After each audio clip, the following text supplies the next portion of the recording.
¿Por qué es tan importante el flash? La razón es bien sencilla. Llevar un flash es como llevar una luz portátil en el bolsillo que nos permite fotografiar en cualquier lugar, sin preocuparnos qué tipo de luz hay o si tenemos la suficiente.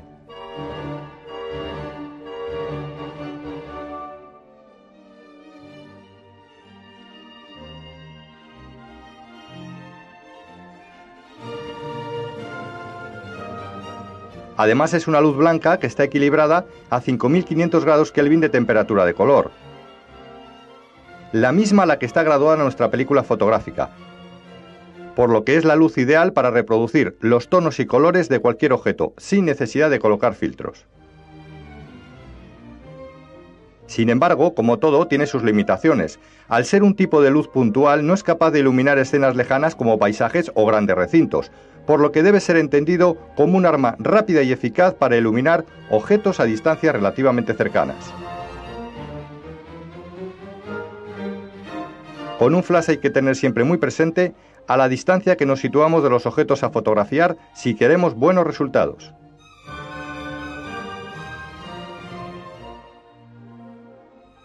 Otra información importante que sin duda os va a sorprender es que cuando se trabaja con flash no hay que hacer caso de lo que diga el fotómetro. Este seguirá funcionando, pero nosotros lo ignoraremos. Atención a esto. Solo le tendremos en cuenta cuando, aparte de la luz de flash, nos interese también captar la luz ambiente del lugar donde estamos. Y es que el flash es otro mundo. Lo primero que tenéis que saber es que los flashes que utilizamos hoy en día son flashes electrónicos de tipo compacto. Electrónicos porque una vez descargada su potencia se autorrecargan automáticamente y su uso es prácticamente ilimitado. Y compactos porque traen unidas las dos piezas principales de que constan, el generador y la antorcha. Funcionan de la siguiente manera. El generador, por medio de unas pilas o baterías recargables, genera la corriente eléctrica. La antorcha tiene en su interior un tubo de cristal cargado de un gas noble, el xenón. En los extremos de este tubo hay unos diodos que son los encargados de poner en contacto la corriente eléctrica con dicho gas. El resultado de esta fusión es una explosión que produce ese destello tan característico de la luz de flash. Hay flashes dedicados, es decir, que solo se pueden utilizar para la marca de cámaras que fueron diseñados.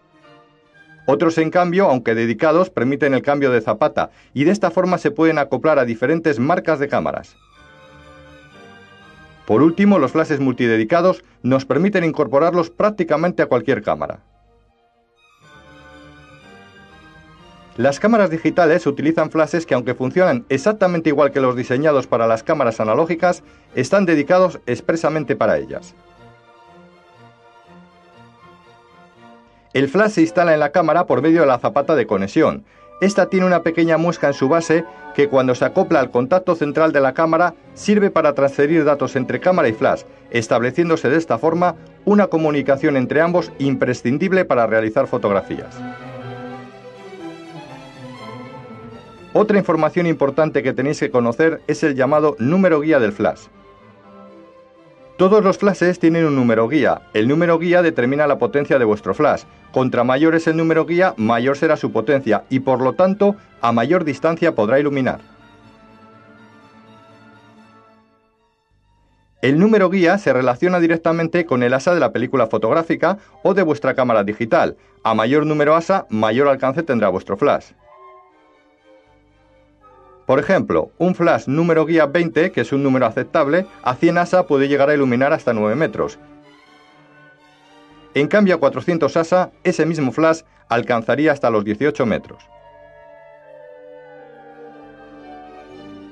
Y hasta aquí los aspectos comunes del flash. El problema de mucha gente es que insiste en explicar el tema del flash de forma global, y esto, a mi entender, no es posible.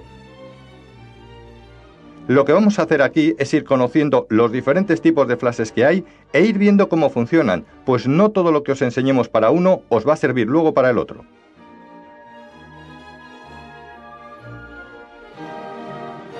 Exceptuando el flash de estudio, que veremos más adelante, los tipos de flashes que más se utilizan son estos tres: el flash manual con automatismos y el flash TTL. Lo normal es que cuando compremos un flash, este aparte de manual pueda ser también TTL, por ejemplo. Es decir, que según cómo le ajustemos funcionará de una u otra forma. O puede ser también manual y manual con automatismos, o incluso manual con automatismos y TTL. El flash de estudio profesional es único y no se presenta con ningún otro tipo de flash.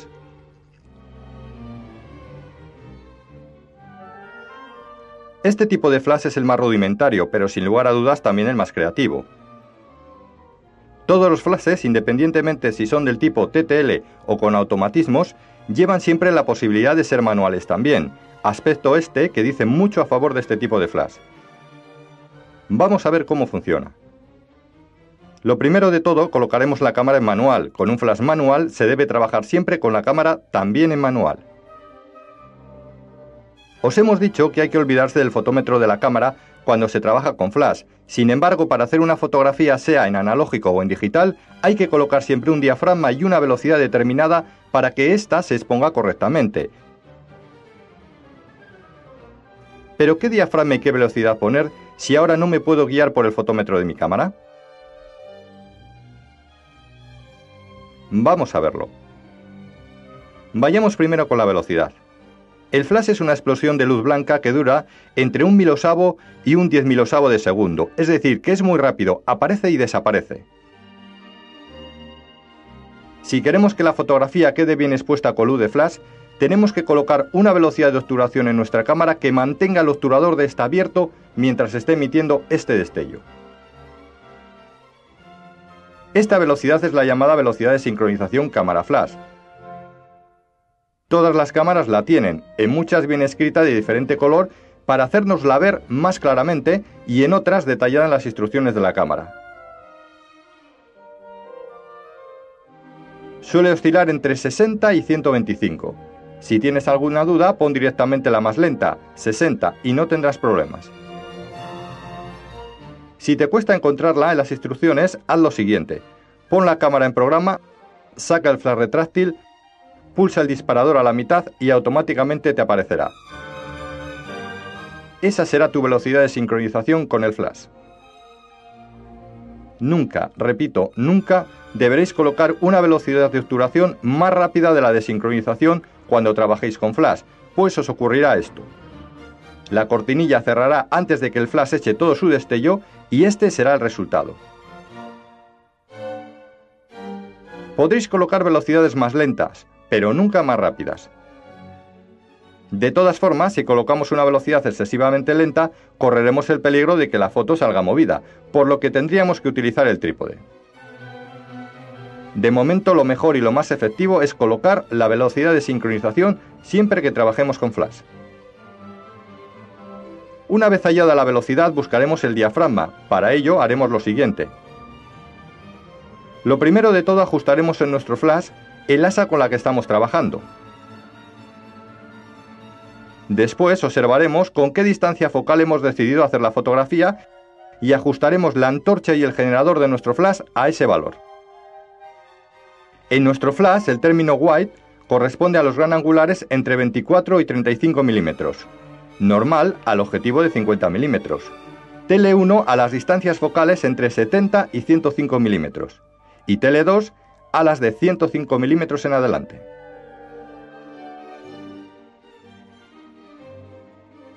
En los flashes más modernos, esta función la hace automáticamente el flash según vas moviendo la focal de tu zoom. Este tipo de flashes también suelen ajustar automáticamente el asa, lo que agiliza mucho su uso. Ahora viene lo más importante de todo. Con estos ajustes hechos, iremos a la parte trasera de nuestro flash y nos centraremos en la escala de diafragmas y metros que trae. Arriba tenemos unos números algo mayores que corresponden a los diafragmas de tu objetivo y debajo otros que corresponden a distancias en metros o en pies. Mira qué sencillo. Asegúrate de la distancia a la que te encuentras del objeto que quieres fotografiar y teniendo en cuenta este dato, busca en dicha escala el diafragma correspondiente. Ese será el que tendrás que colocar en tu cámara. Si estás a 3,10 metros, pondrás diafragma F8. Como has observado, el flash manual te obliga a ajustar un diafragma concreto. En los flashes más modernos, una vez colocado el diafragma en tu cámara, este aparece también en tu flash y te dice a la distancia exacta que tienes que colocar el motivo. Si no es la adecuada, varía el diafragma hasta que aparezca la idónea. Algunos de estos flashes permiten también seleccionar la potencia del destello. Es una función muy importante, como veremos, a la hora de adquirir un flash. Ya tenemos los valores de velocidad y diafragma que buscábamos, por lo tanto ya estamos en disposición de hacer la fotografía. Lo malo del flash manual es que lanza toda su potencia a un punto exacto de la escena, con lo que hay que tener cuidado en calcular bien las distancias si no queremos fotos de este tipo o de este otro. Con un poco de práctica y la ayuda que nos ofrece la latitud de la cámara digital o la de la película de negativo, se consiguen resultados bastante buenos. No obstante, el mejor sistema para trabajar con este tipo de flashes, sobre todo si empleas diapositiva, es la utilización de un flashímetro. Una vez ajustada en este aparato el asa con el que estamos trabajando, así como la velocidad de sincronización, o bien con un cable de disparo o con el autodisparador de la cámara, haremos saltar el flash y nos dirá los valores que debemos ajustar en esta para conseguir una exposición correcta. El flash manual es ideal para fotografiar sujetos estáticos, pero ¿qué ocurre si estamos fotografiando a una persona y ésta se mueve? Es decir, se sale de las distancias, o si por lo que sea no podemos calcularlas con precisión. Para este tipo de situaciones, lo mejor es utilizar un flash manual con automatismos. Este tipo de flash, llamado también flash automático, a diferencia del flash manual, no descarga toda su potencia sobre el objeto, sino que gracias a una célula que incorpora en su parte frontal, calcula la luz que necesita este y según donde esté, regula el destello para iluminarlo correctamente. De esta forma, el objeto no tiene por qué permanecer estático. Vamos a conocer su funcionamiento. Puesto que estamos con un flash manual, de nuevo pondremos la cámara en función manual. Igual que antes, tenemos que colocar una velocidad y un diafragma para fotografiar con él. La velocidad, la de sincronización. Aquí no hay diferencias con el flash manual, y a la hora de buscar el diafragma, seguiremos en un principio los mismos pasos. Ajustaremos el asa y la focal.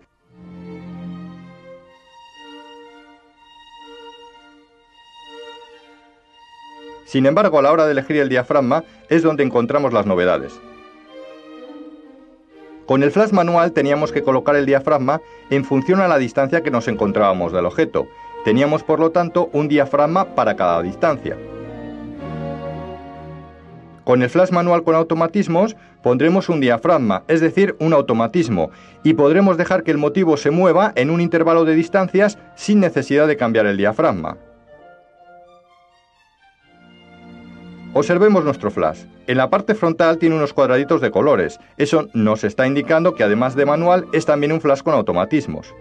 Si mantenemos el cursor en el cuadradito blanco, se comportará como un flash manual, pero si lo variamos a uno de esos colores se convertirá en un flash manual con automatismos. 2 en este caso, 1 por cada color. Pongamos por ejemplo el automatismo azul y observemos en la escala de distancias a qué diafragma corresponde dicho automatismo. En nuestro caso, a F5,6.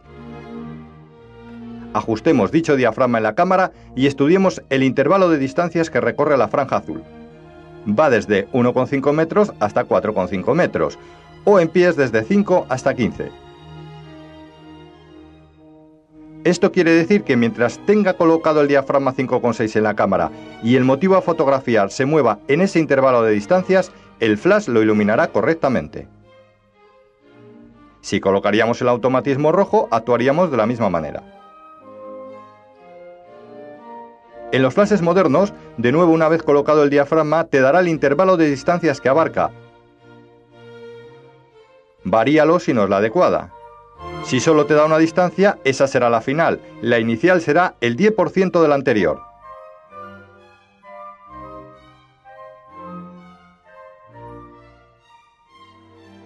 Sin duda estamos ante el tipo de flash más rápido, cómodo y efectivo que hay en el mercado. El flash TTL es un flash totalmente automatizado, por lo que es muy fácil de manejar. Para trabajar con él tendremos que colocar la cámara no en manual, sino en programa, salvo que tengáis una cámara profesional de gama alta. Una vez hecho este ajuste, encuadraremos una escena y la cámara medirá la luz a través del objetivo, mandándole la información a nuestro flash TTL, que según estos datos se encargará de exponer correctamente la fotografía. Es un tipo de flash ideal para situaciones rápidas donde no hay mucho tiempo para pensar y va muy bien en interiores por la amplia bóveda de luz que crea. Sin embargo, tiene sus contrapartidas que hace que no sea el flash ideal para todas las situaciones. Para poder utilizar este tipo de flash debemos tener una cámara reflex autofocus analógica o digital, en el resto no funciona. Hay flashes TTL que te marcan el diafragma colocado y la distancia que éste abarca, pudiendo variar ambos. Si no es así, es importante mirar el alcance que tienen las instrucciones y respetar estos valores si queremos buenos resultados con él. Tanto si trabajas con flash manual con automatismos o TTL, vigila siempre la luz de carga de tu generador. Solo si está encendida saltará el flash. Hay cámaras que te lo indican por medio de una señal en el visor, con lo que no hay que quitar la vista del encuadre para mirarlo en el flash. Vamos ahora con algunos usos habituales del flash, muy sencillos, pero que de nuevo os harán entender lo importante que es este aparato en fotografía. Estamos fotografiando al atardecer en un día nublado y la luz empieza a decaer. Decidimos hacer una fotografía y vemos cómo la velocidad que nos pide es muy lenta, V8.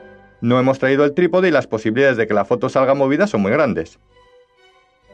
Colocamos el flash y automáticamente ponemos la velocidad de sincronización, 60 o 125 como hemos aprendido. A esas velocidades el riesgo de que la foto salga movida es mínimo. En este caso, trabajar con la iluminación del flash nos ha permitido fotografiar con una velocidad rápida en una situación de poca luz. Si el objeto está un poco alejado, subiremos el asa de nuestra cámara y el flash tendrá más alcance. En esa misma situación hemos decidido congelar el movimiento de un ciclista que pasaba por ahí, pero con una velocidad tan lenta, 1/8, no es nada fácil. Con el flash colocada a la velocidad de sincronización, lo haremos sin problema.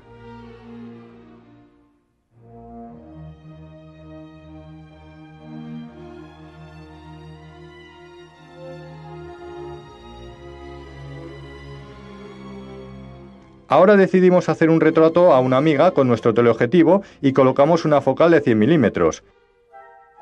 Con 1/8, el riesgo de que la foto salga trepidada como vimos en el capítulo de objetivos es grande.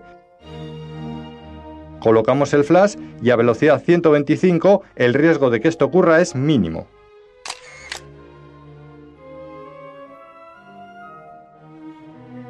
En esta reunión de amigos la luz del local es baja y además nadie se está quieto. Incluso con trípode la foto saldría movida. Colocamos el flash, hacemos los ajustes necesarios y todos congelados. En un día nublado, debido a la presencia de las nubes, los objetos reciben una luz muy difuminada, que no saca los colores con toda su intensidad.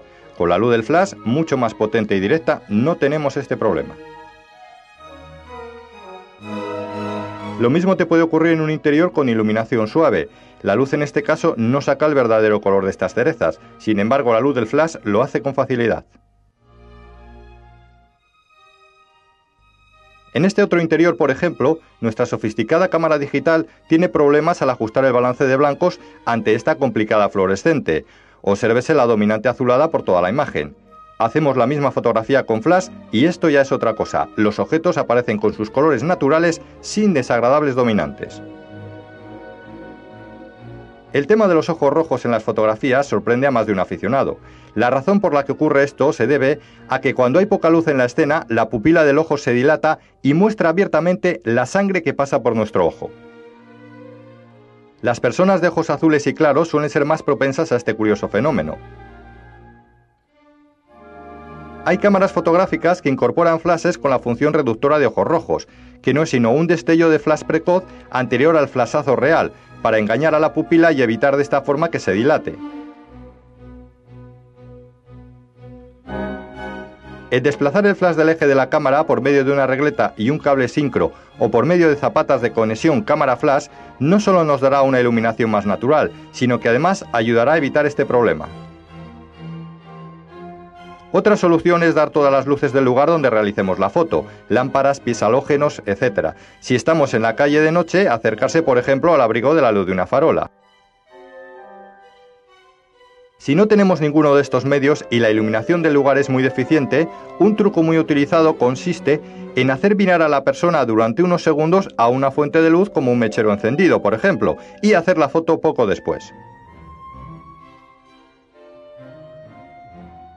En el último caso, si disponemos de tiempo, un sencillo programa de edición de imágenes nos ayudará a maquillar el problema. Otra cosa que molesta especialmente cuando se trabaja con flash son esas incómodas sombras que aparecen algunas veces en nuestras fotografías. La luz se proyecta, choca con un objeto y crea una sombra. Esto en principio es un fenómeno perfectamente natural. Sin embargo, hay que tratar de minimizarlo al máximo, sobre todo cuando se fotografía en interiores. Si se aleja la persona de la pared y se fija uno en los metros o pies que va a abarcar el destello del flash, puede ayudarnos mucho. Un flash manual con automatismos nos permitirá controlar muy bien el alcance de dicho destello. Otra solución más extrema es colocar a la persona completamente pegada a esa pared. La sombra apenas tendrá espacio para proyectarse. Rebotar el flash contra un techo, como os vamos a enseñar a continuación, puede llegar a quitarlas por completo. Con un poco de astucia colocaremos a la persona delante de una fuente de luz importante, como puede ser una ventana, para que se queme la sombra. Si está abierta, mejor, así evitaremos rebotes del flash. Los profesionales solucionamos este problema desplazando nuestro flash de la cámara y colocándole paraguas difusores que disgregan la luz y dan sombras mucho más difusas. Si además colocamos el ligero picado a la unidad, conseguimos que la difuminada sombra caiga al suelo en vez de proyectarse sobre la pared y que por lo tanto no aparezca en nuestro encuadre. Otras veces conectamos otro flash a una célula sincro para que se dispare a la vez que el principal y lo dirigimos allí donde se va a proyectar la sombra para que de esta forma la fuente de luz la diluya. Con un flashímetro medimos el destello y ajustamos la potencia del flash para que nos dé los mismos valores que hemos colocado en nuestra cámara. Pero si queréis un consejo sencillo y efectivo para evitar esas molestas sombras cuando estemos ante una situación de fotografía rápida y tengamos la fuente de luz instalada en la cámara, lo mejor es evitar en la medida de lo posible el encuadre vertical y abusar sin titubeos de las tomas horizontales. De esta forma, las sombras, en vez de desplazarse a un lateral de la persona, lo harán por detrás de ella, ocultándose en gran medida detrás de su cuerpo.